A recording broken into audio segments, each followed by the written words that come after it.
host Rhonda Kay, and I want to share a little bit about what this channel is all about. If you've just tuned in or if you've never seen any of my videos, then I talk a lot about all things tech. Hello and welcome.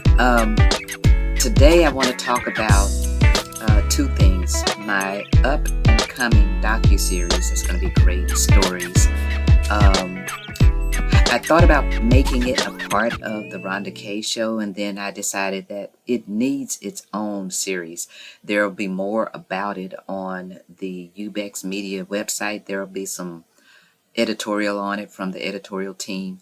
And so that is going to be exciting because we'll be capturing documentaries and stories of amazing people, amazing people. The more you meet people that are different from you, the more, at least for me, the more interesting I find people, the more discoveries I make. And I'm really excited about this for a number of reasons, is because sometimes you think when you're in your little bubble that everything is the way that you see it in your world, until you look on the outside and you see how other people live and how other people think and their ideas. That's what I find really amazing. And so now with that, I want to talk about this AI stuff. I'm going to be talking about that for a while. In 2011, I warned people that Facebook is not what you think. Don't get on Facebook. In fact, I almost refused to have a Facebook account because, and I call myself anti-social media, because I knew that it was designed to collect information from the people. It was great for business people because you could go in and you could target articles.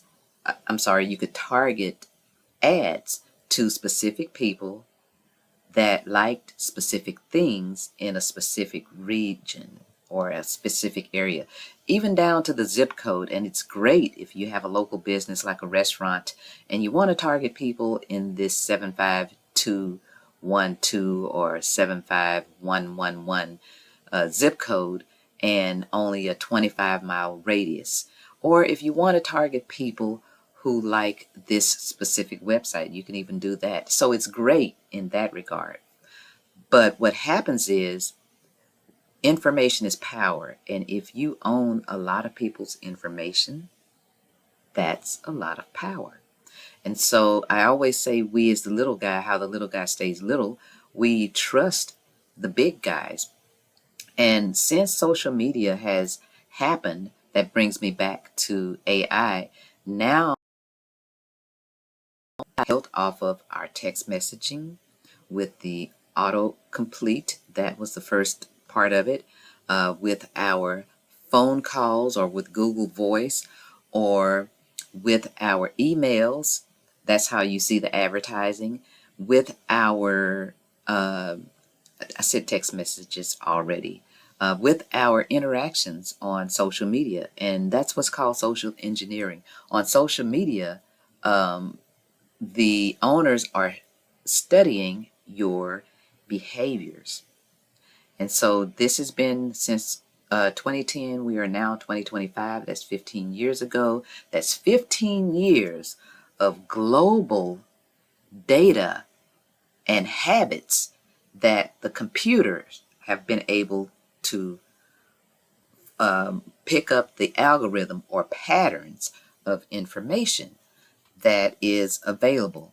And so now that they've studied us for 15 years, we have AI. And that's what happens when we rely and trust only those big guys. Now, what I propose is find you some small companies. That's why I'm doing this series called Stories, so you can learn about these other great individuals, great businesses, great thinkers, and begin to start utilizing them.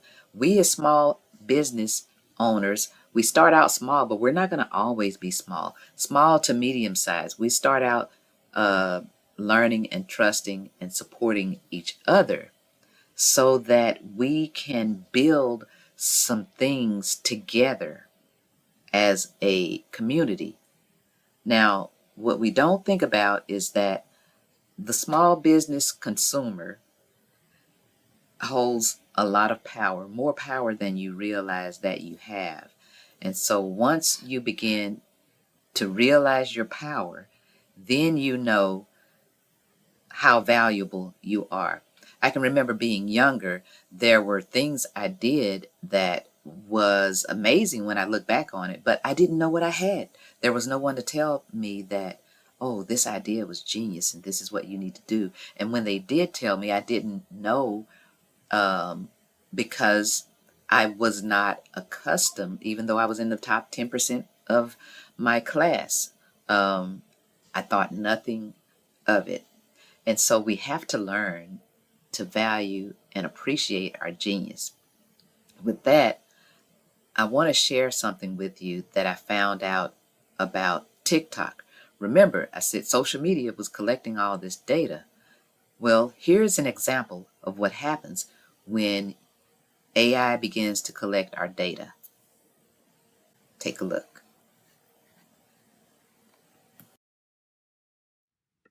All right, y'all. So this woman posted a TikTok, right?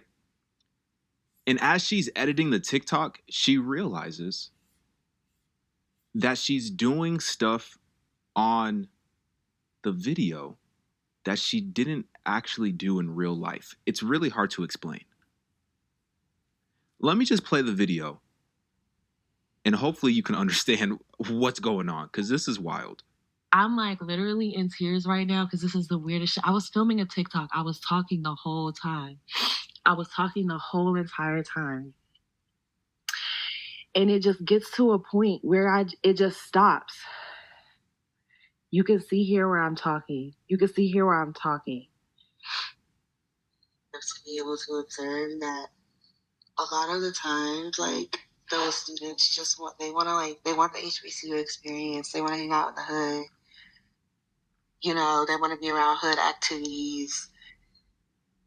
And then it just pans to me. I told my dog to sit on top of his blanket on the couch.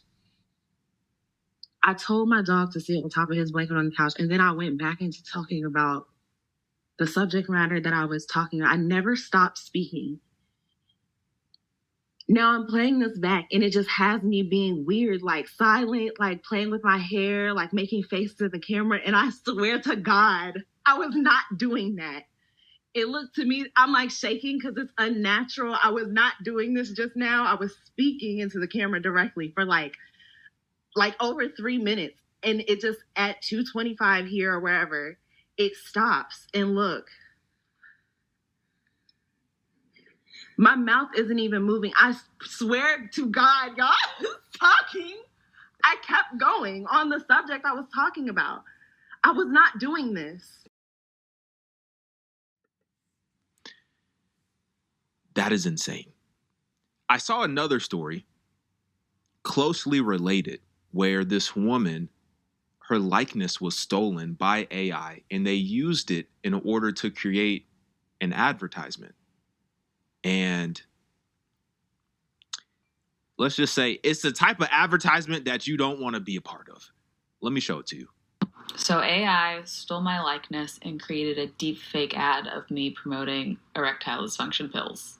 Let's talk about it. This actually happened when I was on my honeymoon, so I was taking time offline. But now that I am back home and freshly out of the shower and just kind of sitting here waiting for my hair to dry, I figured I could just share the story time with you. I have videos that people had sent me of this ad. I'm going to show you one on my computer. I haven't seen the full thing. I think it was a couple minutes long, but the thing that feels the most violating about this is they pulled footage from by far the most vulnerable video I had ever posted on my channel, where I was sitting in my bedroom explaining very traumatic, difficult things that I had gone through in the years prior. So this ad was me in my bedroom in my old apartment in Austin wearing my clothes, talking about their pill. The only thing is it wasn't my voice. Sharing this little video clip with you probably isn't smart in terms of, giving them more attention, But I actually think it's super important to talk about because we are now entering this era of living our lives online to where we need to question everything we see, because someone that you know could be in a video saying something to you, looks exactly like them, and it could be completely fabricated. Okay, I'm going to play a couple seconds of this ad, but do be warned. Obviously, there's mentions of sexual things, so. Embarrassing moments. Michael spent years having a lot of difficulty maintaining an erection and having a very small. Isn't that crazy? That was a video reaction by Nick Jones. I watch him sometimes. We live in an AI society, and it's really easy to say TikTok did this or TikTok did that. But we know it can happen. It really can happen. We're giving them our information. And once we give them our information, like this video that I'm posting to YouTube and wherever else I decide to post it, in addition to my own website properties, then this video is in the hands of the platforms that I provide this video to. So this is what we have to think about when we are posting videos, when we're giving information. I saw a really interesting video on how to protect yourself on the internet. I did one several years ago, and after watching that one, I know I need to update it. I may play a portion of his video in a different topic when we're talking about being safe and security, because as long as AI is here, security is only going to get worse. So I just thought I'd share that clip with you, and you tell me your thoughts. By the way, if you have something that you want to learn relative to technology or AI, put it in the comments and I may make a video on it. I may even do a live, because I'm going to start going live really often, or at least every Friday.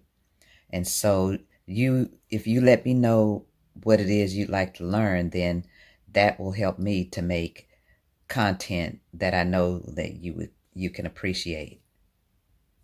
Okay, so this video would not be complete without a tech tip. And we're talking about using AI tools. So whenever you sign up to use one of these services to make your life a little more efficient, and I'm trying to position my camera so you can see me. There we go. Best. Whenever you sign up for one of these free AI tools, read the terms of service and find out what they're going to do with your video. And so if they decide, I'll give you an example. HeyGen is an AI tool. They have a clause in there, or they try to get you to record a statement saying that it's okay to use their video. So perhaps the ladies whose videos got modified, perhaps they inadvertently, that means perhaps they didn't know that they gave them their permissions when they signed up. You have to read the terms of service to know what's going to be done with the video that you're recording. If you selected yes or gave them permission, that means they have the right to use your video any way that they choose according to that terms of service that you opted into or agreed to. So that is the tip that I want to leave you for that. Pay attention nowadays to everything that you sign up for. Read the privacy policy and the terms of service so that you know how your data is going to be used. I'll place a link to the How to Keep Yourself Secure Online video, and I will see you next time.